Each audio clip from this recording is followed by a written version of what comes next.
बंगाल में बीजेपी की B team कौन है? ममता बनर्जी की तृणमूल कांग्रेस या फिर राहुल गांधी की कांग्रेस? अब आपको लग रहा होगा कि मैंने ये कैसा सवाल कर दिया।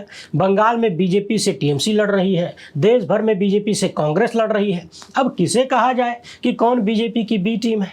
दरअसल आज बंगाल में जाकर राहुल गांधी ने टीएमसी और ममता बनर्जी पर ढेर सारे आरोप लगाए और कहीं ना कहीं ये दर्शाने का प्रयास किया कि बीजेपी और टीएमसी के बीच गठजोड़ है, दोनों को एक ही तराजू में तौलने का प्रयास किया गया। तो हमने सोचा कि क्यों ना आज इस मामले का पोस्टमार्टम कर दिया जाए, क्योंकि जिन ममता बनर्जी को राहुल गांधी बीजेपी के पाले में खड़ा करना चाहते हैं वो कांग्रेस से ही निकली हैं। क्यों निकली या निकलने पर मजबूर किया गया? कैसे ममता ने कांग्रेस की लिगेसी को कभी नहीं छोड़ा? कैसे बंगाल में कांग्रेस के अपने नेताओं ने कांग्रेस को कभी पैदा ही नहीं होने दिया? और कैसे राहुल गांधी के कार्यकाल में पश्चिम बंगाल में कांग्रेस बीजेपी के हाथों बुरी तरह मात खा चुकी है? ये पूरी कहानी जब आप सुन लेंगे ऐतिहासिक तथ्यों के आधार पर और वर्तमान की हकीकत को देखते हुए, तो समझ में आएगा कि पश्चिम बंगाल के परिप्रेक्ष्य में बीजेपी की बी टीम असल में है कौन। आगे जो बातें बताने जा रहा हूं इस पर शायद ही कहीं को चर्चा मिले। कहा कि चारों तरफ पश्चिम बंगाल के चुनाव की बात हो रही है, इस मुद्दे पर बात कोई नहीं कर रहा। बहुत कम शब्दों में पश्चिम बंगाल के आजाद भारत के इतिहास को याद करेंगे और 2026 तक आएंगे तो सारी राम कहानी समझ में आ जाएगी। वीडियो को आखिर तक देखिएगा, मामला बहुत ही महत्वपूर्ण है। पहली बार है तो चैनल को सब्सक्राइब करके घंटी बजा दीजिएगा टन से। हर वीडियो को लाइक और शेयर करना आपकी जिम्मेदारी है। इसके अलावा आप जानते हैं कि हम किसी धन्ना सेठ या राजनीतिक दल के दम पर चलते नहीं, तभी खुलकर आपके मुद्दों पर बात हो पाती है। हमारा काम पसंद आता हो तो इसके QR कोड या अपने मोबाइल नंबर का प्रयोग करते हुए जो भी हो सके आर्थिक सहयोग भेजने का प्रयास जरूर करें। बहुत बहुत धन्यवाद। आज यहां से आपको यह भी पता चलेगा कि किस तरीके से राहुल गांधी के सलाहकारों ने कहीं न कहीं कांग्रेस की खटिया खड़ी करने का ठेका ले रखा है और कोई भी बात हवाबाजी नहीं, तथ्यों के आधार पर होगी। 1947 में जब भारत आजाद हुआ तो बंगाल दो हिस्सों में बंट गया। पश्चिम बंगाल भारत को मिला और पूर्वी बंगाल पाकिस्तान को, जो कि आज बांग्लादेश है। शुरुआत के दौर में पश्चिम बंगाल में इंडियन नेशनल कांग्रेस का दबदबा था। कांग्रेस के मुख्यमंत्री थे विधान चंद्र रॉय। इन्होंने पश्चिम बंगाल में ठीक ठाक काम भी किया, इंफ्रास्ट्रक्चर से लेकर स्वास्थ्य शिक्षा सब कुछ संभाला। लेकिन 60 का दशक आते आते कांग्रेस कमजोर होने लगी, बार बार सरकारें बदलती रहीं। इसी दौरान नक्सलवाड़ी मूवमेंट हुआ। यह किसानों का एक उग्र आंदोलन था और यहीं से पश्चिम बंगाल में वामपंथी राजनीति को ताकत मिली। लगभग एक दशक तक राजनीतिक हिंसा, राष्ट्रपति शासन, सरकारों का गिरना बनना ये सब चलता रहा। खूब अराजकता का माहौल था। तभी 1977 में बड़ा बदलाव हुआ और पश्चिम बंगाल में लेफ्ट फ्रंट सत्ता में आया, यानी कांग्रेस विपक्ष में चली गई। लेफ्ट के ज्योति बसु 1977 से सन 2000 तक मुख्यमंत्री बने रहे और 2000 से 2011 तक बुद्धदेव भट्टाचार्य जी मुख्यमंत्री बने रहे। यानी 77 से 2011 तक 3.5 दशक तक पश्चिम बंगाल में लेफ्ट का शासन रहा और यह दुनिया का सबसे लंबा लोकतांत्रिक कम्युनिस्ट शासन माना जाता है। और 2011 में ममता बनर्जी पश्चिम बंगाल की मुख्यमंत्री बनती हैं और आज 2026 तक बनी हुई है। ममता बनर्जी का जन्म 1995 में कोलकाता में एक सामान्य परिवार में हुआ था। पिता स्वतंत्रता सेनानी थे। जल्द ही पूरे परिवार की जिम्मेदारी संभालनी पड़ी क्योंकि पिता की मौत हो चुकी थी। लंबा संघर्ष किया और अपने राजनीतिक जीवन की शुरुआत इन्होंने इंडियन नेशनल कांग्रेस से किया। एक मशहूर घटना हुई थी 1970 के दशक में, जब ममता बनर्जी ने इंदिरा गांधी की कार के सामने कूदकर विरोध जताया। इस घटना ने उन्हें एक अलग ही पहचान दिया, उग्र और फियरलेस नेता के रूप में स्थापित किया। 1984 में ममता बनर्जी ने सीपीआईएम के दिग्गज नेता सोमनाथ चटर्जी को लोकसभा चुनाव हरा दिया और सांसद बनी। ये जीत अपने आप में बहुत कठिन थी। वामपंथ का बेहद मजबूत किला ममता बनर्जी ने ढहा दिया। एक युवा महिला नेता के रूप में 1990 के दशक में हाजरा मोड़ पर ममता बनर्जी पर लाठी डंडों से हमला हुआ। सिर में गंभीर चोट आई, लेकिन फिर भी वो डरी नहीं, आगे बढ़ती रही, बल्कि और आक्रामक हो गई। इसके बाद कांग्रेस से नाराज होकर, निराश होकर 1998 में ममता बनर्जी ने अपनी अलग पार्टी बनाया, ऑल इंडिया तृणमूल कांग्रेस। मगर क्या आपको पता है कि तृणमूल कांग्रेस का अर्थ क्या होता है? तृणमूल का अर्थ है जड़, यानी आधार, जमीन, सबसे छोटा। यानी ममता बनर्जी ने अपनी पार्टी का नाम रखते हुए भी यह संदेश दिया कि मूल कांग्रेस ये है। वो जो कांग्रेस है वहां तो इलीट लोगों का अड्डा बन गया है, उन्हें जनता से कोई सरोकार नहीं है, वो अपनी ही मस्ती में रहते हैं। पार्टी का नाम रखने के साथ साथ इन्होंने कांग्रेस की लीगेसी को बांधे रखा और ये बताया कि हम कांग्रेस से अलग नहीं है, विचारधारा अलग नहीं है, बल्कि हम ग्रास रूट के कांग्रेस हैं जो जमीन पर काम करती है। और सिर्फ नाम में ही नहीं, ममता बनर्जी ने इसको अपने काम में भी शामिल किया। जिस वक्त ममता बनर्जी ने अलग पार्टी बनाया उस वक्त पश्चिम बंगाल में लेफ्ट की सत्ता को 20 साल से भी ज्यादा का वक्त हो चुका था। एक मजबूत व्यवस्था के खिलाफ ममता बनर्जी ने जमीन पर लड़ना शुरू किया। यहाँ एक बात और याद दिला दें, जब पश्चिम बंगाल में ममता बनर्जी ने अलग पार्टी बनाया तो कांग्रेस के ज्यादातर जमीनी कार्यकर्ता, कांग्रेस का मैदान में लड़ने वाला कार्यकर्ता ममता बनर्जी के साथ गया, कांग्रेस के साथ नहीं गया, क्योंकि वो ममता को ही अपना लीडर मानता था। जबकि आप रिकॉर्ड उठाकर देखिए, प्रणब मुखर्जी से लेकर दास मुंशी, रंजन चौधरी, दीपा मुंशी, सोमेन मित्रा जैसे तमाम कांग्रेसी नाम हैं जो नाम में तो बहुत बड़े हैं, लेकिन पश्चिम बंगाल में कांग्रेस को लगभग जमीन से चिपका कर रखा, उसे कभी उठने दिया ही नहीं। इनकी लीडरशिप में कांग्रेस पश्चिम बंगाल में कुछ भी नहीं कर पाई। लेकिन इस तरह के सभी नेताओं को लगातार बड़े बड़े पद मिले। बाकियों को तो छोड़िए, प्रणब मुखर्जी साहब को याद करिए, कांग्रेस ने उन्हें राष्ट्रपति तक बना दिया, बार बार तमाम तरह के मंत्रालय दिए, और अंत में क्या हुआ, वही प्रणब मुखर्जी जाके आरएसएस के कार्यक्रम में फोटो खिंचाने लगे। बहरहाल इस मामले पर आएंगे, मगर समझने वाली बात यह है कि ममता बनर्जी को कांग्रेस से अलग होने के लिए मजबूर किसने किया? कांग्रेस ने। सोचिए कि यदि ममता बनर्जी की लड़ने की क्षमता और उनकी जमीनी समझ, खुद अपने कार्यकर्ताओं में उनकी पकड़ को कांग्रेस ने यदि समय से पहचान लिया होता 1998 में और उन्हें लीडरशिप दिया होता पश्चिम बंगाल का, तो आज तृणमूल कांग्रेस अलग न होती और पश्चिम बंगाल में कांग्रेस की सत्ता होती, ममता बनर्जी कांग्रेस की मुख्यमंत्री होती बंगाल में। इससे भी महत्वपूर्ण सवाल, ममता बनर्जी सत्ता पाने के लालच में, यानी थाली में सजाई हुई सत्ता पाने के लिए अलग पार्टी बनाकर नहीं गई, बल्कि 1998 में अलग पार्टी बनाने के बाद साल 2011 तक इन्होंने सड़क पर संघर्ष किया और लगातार उनके फोकस में था बंगाल में वामपंथ को हटाना। साल 2006 से 8 के बीच सिंगूर टाटा नैनो प्रोजेक्ट, जमीन अधिग्रहण का मामला आपको याद ही होगा, नंदीग्राम में जो हुआ वो भी याद करिए। ममता बनर्जी और उनके लोगों के साथ क्या क्या नहीं हुआ, लेकिन वो किसानों के साथ खड़ी रही, भूख हड़ताल किया, वामपंथ के खिलाफ जन आंदोलन खड़ा किया। इन सब ने ममता को और ज्यादा जमीन से जोड़ दिया, गरीबों, किसानों, मजदूरों का नेता बना दिया। सवाल है कि जब ममता बनर्जी जमीन पर उतर के अलग पार्टी, अलग पहचान के साथ बंगाल में वामपंथ के खिलाफ लड़ रही थी, तो कांग्रेस के नेता क्या कर रहे थे? ज्यादातर दिल्ली की सत्ता का आनंद ले रहे थे और वहां जमीन पर ममता बनर्जी लाठी खा रही थी, अपना सर फोड़वा रही थी। राहुल गांधी ने आज क्या कहा है, कैसे कहा है, उस पर थोड़ी देर में आएंगे, जवाब लेंगे, लेकिन पहले ममता बनर्जी को तो जान लीजिए। साल 2011 में, यानी लगभग 14 साल के संघर्ष ने ममता बनर्जी को पश्चिम बंगाल में जमीनी स्तर पर इतना मजबूत कर दिया कि 34 साल की लेफ्ट फ्रंट सत्ता को उन्होंने उखाड़ फेंका। परिवर्तन के नारे के साथ ममता बनर्जी बंगाल की सबसे बड़ी नेता के रूप में उभरी। तो कहने का मतलब यह है कि ममता बनर्जी को बंगाल में थाली में सजाकर कुछ नहीं मिला, लड़कर मिला, जमीन पर संघर्ष करके मिला। आंदोलनों से निकली हुई नेता है, इसलिए लड़ना आता है, छोटी छोटी छापेमारियों से डर के सरेंडर करना नहीं आता। अब आते हैं कि आज राहुल गांधी ने क्या कहा है और असलियत क्या है, क्योंकि यदि आप ध्यान से देखें तो 1977 के बाद पश्चिम बंगाल में कांग्रेस का बेस ही लगभग गायब सा हो गया और आज भी उसी स्थिति में है। ममता बनर्जी तो पश्चिम बंगाल में तब एंट्री मारती हैं जब बीजेपी का कुछ था ही नहीं और एक जमीन पर लड़ने वाली नेता को कांग्रेस ने अलग होने पर मजबूर किया। आज पश्चिम बंगाल में जाकर राहुल गांधी कह रहे हैं कि यहां असली मुकाबला भाजपा और कांग्रेस के बीच है, तृणमूल के साथ कोई मुकाबला नहीं है। यानी इन्होंने विचारधारा के स्तर पर ममता बनर्जी और भाजपा को एक तराजू में रख दिया। यहां जाकर कहने लगे कि उनका सरकारी आवास छीन लिया गया, लोकसभा की सदस्यता रद्द कर दी गई, ईडी ने मुझे 55 घंटे बिठाकर पूछताछ किया, मेरे खिलाफ 36 मामले दर्ज हैं। ये सारी बातें सही हैं, लेकिन आगे राहुल गांधी ने कहा कि मोदी जी ने ममता जी के खिलाफ कितने मामले दर्ज किए, कितने घंटे उनसे पूछताछ की गई, ममता जी पर कोई हमला नहीं होता। क्यों? क्योंकि वो भाजपा से सीधे तौर पर नहीं लड़ती हैं, केवल कांग्रेसी सिद्धांतों के आधार पर चुनाव लड़ती है। कांग्रेस भाजपा और आरएसएस के खिलाफ लड़ने के लिए प्रतिबद्ध है। अब यहाँ समझने वाली बात यह है कि लगता है बंगाल का टिकट बुक कराने से पहले राहुल गांधी की टीम ने राहुल को पूरी जानकारी नहीं दी। केंद्र में भाजपा की सत्ता आने के बाद ममता बनर्जी सरकार के तमाम लोग और उनकी पार्टी के तमाम नेता बीजेपी के निशाने पर रहे।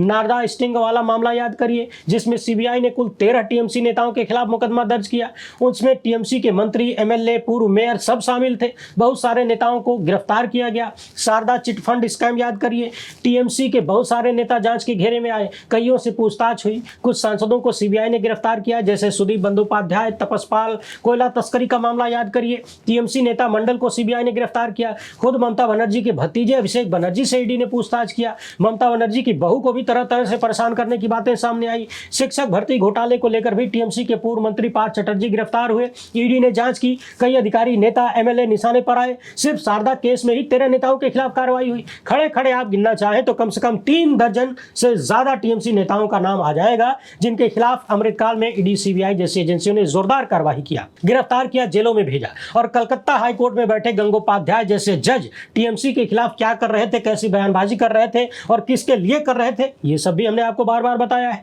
तो राहुल गांधी की ये बात कहीं से भी पचने वाली नहीं है कि जांच एजेंसियों ने मुझे बहुत परेशान किया, मेरा खूब इंटरोगेशन हुआ, लेकिन ममता बनर्जी को छोड़ दिया। यहां समझने वाली बात यह भी है कि गुजराती जोड़ी भी अपना कैलकुलेशन करके निशाना बनाती है। ममता बनर्जी के आसपास सभी लोगों को घेरने का प्रयास लगातार हुआ, भले ही डायरेक्ट उन पर अब बड़ा हमला न किया गया हो, मामला न बनाया गया हो, क्योंकि कैलकुलेशन के हिसाब से डायरेक्ट अटैक बैकफायर कर जाता पश्चिम बंगाल में, जैसे यूपी में बहन जी के खिलाफ नहीं हो पाता है। अब समझने वाली बात यह है कि राहुल गांधी जब ये इशारा देते हैं कि टीएमसी भाजपा की बी टीम की तरह काम कर रही है, यानी भाजपा उन्हें बचा रही है, तो सवाल यह है कि आप क्या कर रहे हैं। 2019 के बाद से जब थोक के भाव लेफ्ट के वोटर बीजेपी की तरफ जा रहे थे, जब बंगाल में बीजेपी के सांसदों की संख्या बढ़ रही थी और भाजपा के विधायक 0 से 2 पर और 2 से सीधे 77 पर पहुंच गए थे, तो कांग्रेस क्या कर रही थी। जब बंगाल में लेफ्ट के कमजोर होने से विपक्ष का स्पेस खाली हो रहा था, तो उस जगह को भरने से कांग्रेस को किसने रोका था, ममता दीदी ने। और ये वो समय था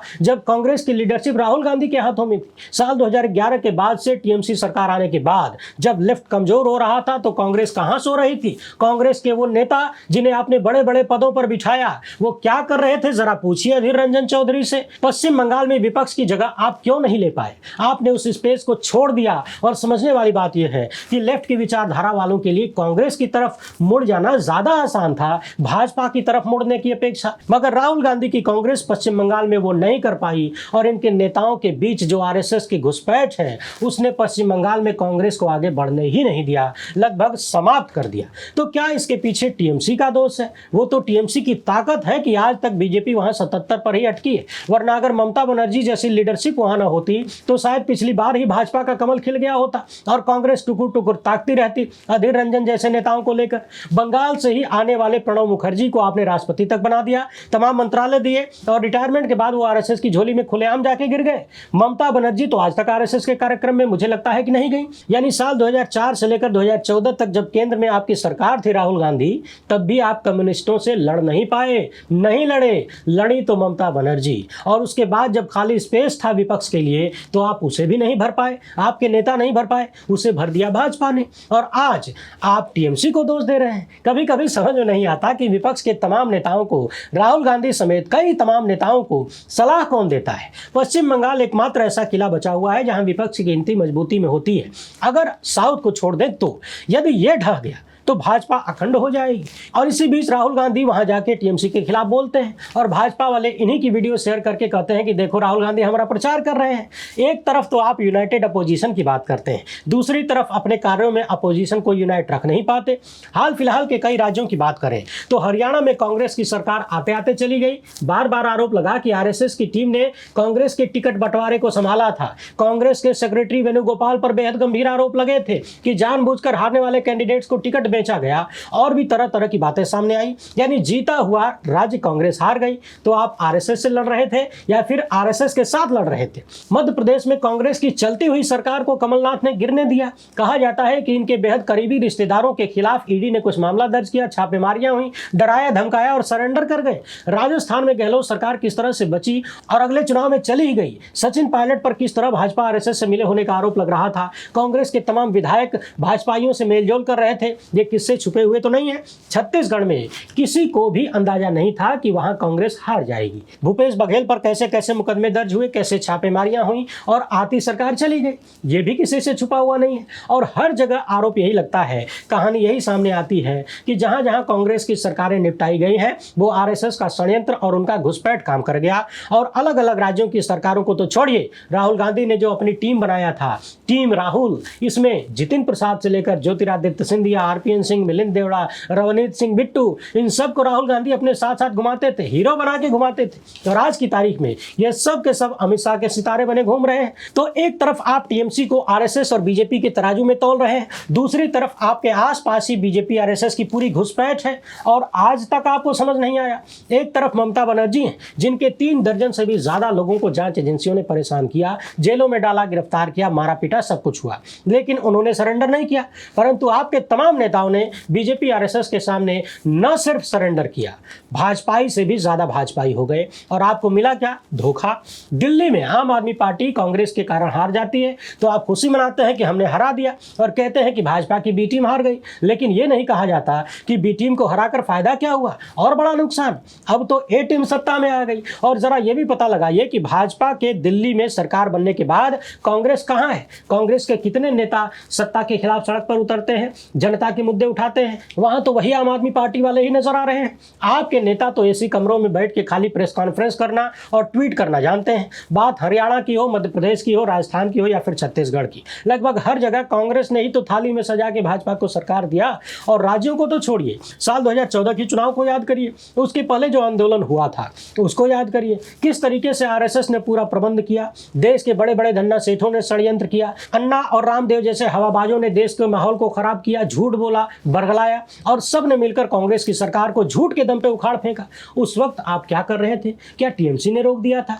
ज्यादातर जगहों पर जहां भी बीजेपी आरएसएस की सत्ता आई है वहां कांग्रेस की कमजोरी रही है। और सबसे बड़ी कमजोरी रही कि इनके बीच उनके लोग भर भर के मौजूद रहते हैं जिनके खिलाफ ये विचारधारा की लड़ाई लड़ने का दावा करते हैं। एक तरफ वो ममता बनर्जी हैं जिनके 3 दर्जन से ज्यादा लोगों के खिलाफ कार्रवाई हुई, उन्होंने सरेंडर नहीं किया। दूसरी तरफ आपके नेता हैं, कमलनाथ जैसे नेता हैं जिनके 2 मंत्रियों पर छापा क्या पड़ गया, पूरी सरकार सरेंडर करवा दिया, सरकार ही गिरा दिया।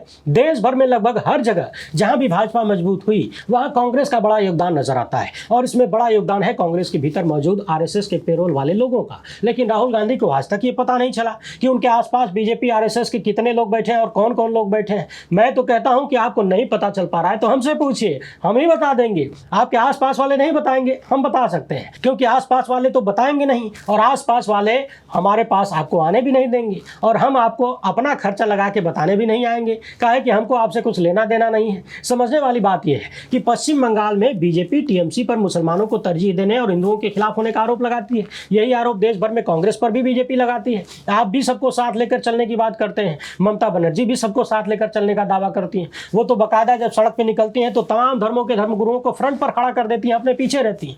आप भी वो काम करते हैं। विचारधारा तो दोनों की लगभग बराबर है, मगर सवाल ये है कि बात पश्चिम बंगाल की हो चाहे अन्य राज्यों की या फिर पूरे देश की, बीजेपी को स्पेस देने का काम हर बार कांग्रेस ही करती है। और कांग्रेस के वो नेता करते हैं जो कभी पद तो कभी अय्यासियों में डूबकर पहले मजबूरी पैदा करते हैं और उस मजबूरी का फायदा वो लोग उठा के सरेंडर करवा लेते हैं। और आप जब टीएमसी के खिलाफ इस तरह की बयानबाजी करते हैं या फिर किसी भी विपक्षी दल के खिलाफ बोलते हैं तो भाजपा वाले वही वीडियो चला के देश को दिखाते हैं कि देखो यही है यूनाइटेड अपोजिशन। यहाँ एक महत्वपूर्ण सवाल ये भी है कि कांग्रेस ममता वाली पीढ़ी के बाद कोई भी लड़ाकू और जमीन पर पकड़ रखने वाली महिला लीडरशिप क्यों नहीं तैयार कर पाई, जबकि टीएमसी ने लाइन लगा दिया है। आप सांसद महुआ मोइत्रा को देखिए, संसद से लेकर सड़क तक भाषण देना हो चाहे लड़ना हो, चाहे बात ज्ञान की हो, बोलने की कला की हो, इस तरह की महिला नेता आपको कांग्रेस तो छोड़िए पूरी भाजपा में भी नजर नहीं आएंगी। ऐसी महिलाएं, सायोनी घोष को याद करिए, 33 साल की पहली बार सांसद बनी ये महिला पश्चिम बंगाल की सड़कों पर तहलका मचाए रखी है।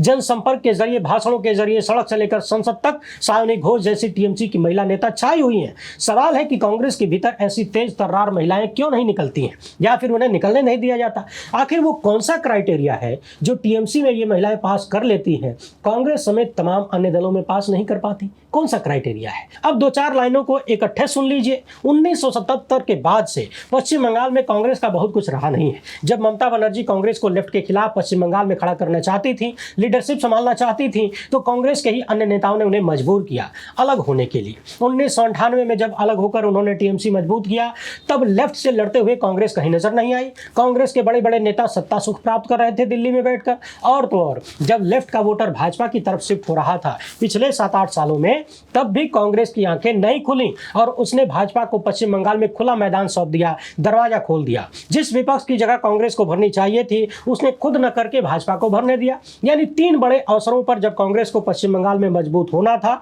उसने मौका गंवाया और भाजपा को मौका दिया। और आज यदि टीएमसी वहां सत्ता का स्थान नहीं भर रही होती तो शायद बीजेपी होती। अब न जाने ये बात राहुल गांधी क्यों नहीं समझ पाते, या उनके आसपास वाले जो आरएसएस के पेरोल पर बैठे हैं वो समझने नहीं देते, ये हमको नहीं पता। लगातार अरविंद केजरीवाल को आरएसएस की बी टीम कहा जाता है, मगर समझने वाली बात यह है कि सड़क से लेकर न्यायपालिका तक लड़ने का काम तो वही कर रहे हैं। कांग्रेस के ज्यादातर नेता तो गायब ही नजर आते हैं। कांग्रेसियों का यही नारा है कि राहुल गांधी तुम आगे बढ़ो, हम तुम्हारे साथ हैं। हम आगे नहीं बढ़ेंगे भैया। और राहुल गांधी जिन लोगों को आगे बढ़ाते हैं वो सब आरएसएस की झोली में टपक जाते हैं। और इसके बाद राहुल गांधी को भेज दिया जाता है पश्चिम बंगाल, वहां जाके टीएमसी को बीजेपी के पाले में खड़ा कर दीजिए। अब आप दर्शक बताइए कि इतिहास से लेकर वर्तमान तक की जो कहानी मैंने आपको बताया, जो तथ्य बताया, इसमें बीजेपी की बी टीम कौन नजर आ रहा है? ममता बनर्जी की तृणमूल कांग्रेस या फिर राहुल गांधी की कांग्रेस? एक तरफ विपक्ष के तमाम नेता, चाहे वो जम्मू कश्मीर के फारूक अब्दुल्ला हो, तमिलनाडु वाले हो, या फिर बिहार के तेजस्वी यादव ही क्यों ना, ये सब टीएमसी के साथ खड़े हैं, उनका प्रचार तक कर लेते हैं। और राहुल गांधी पश्चिम बंगाल में जाकर इस तरह की उल्टी सीधी बातें करते हैं। और समझने वाली बात है कि पश्चिम बंगाल में तो वो मौका भी नहीं है कांग्रेस के पास, इतना स्पेस भी नहीं है कि वो टीएमसी के खिलाफ वाले वोटों को भाजपा में जाने से रोक सके। यहाँ ये तर्क भी सटीक नहीं बैठता कि टीएमसी के विरोध वाले वोट भाजपा में न चले जाएं, इसलिए कांग्रेस इस तरह से बयानबाजी कर रही है। बाकी आप दर्शक क्या महसूस करते हैं? अपनी राय कमेंट बॉक्स में जरूर लिखिएगा। वीडियो पसंद आए तो ज़्यादा से ज़्यादा लोगों तक पहुंचाएं। पहली बार है तो चैनल को सब्सक्राइब कर लीजिए। हमसे जुड़ने के लिए बहुत बहुत धन्यवाद। जय हिंद।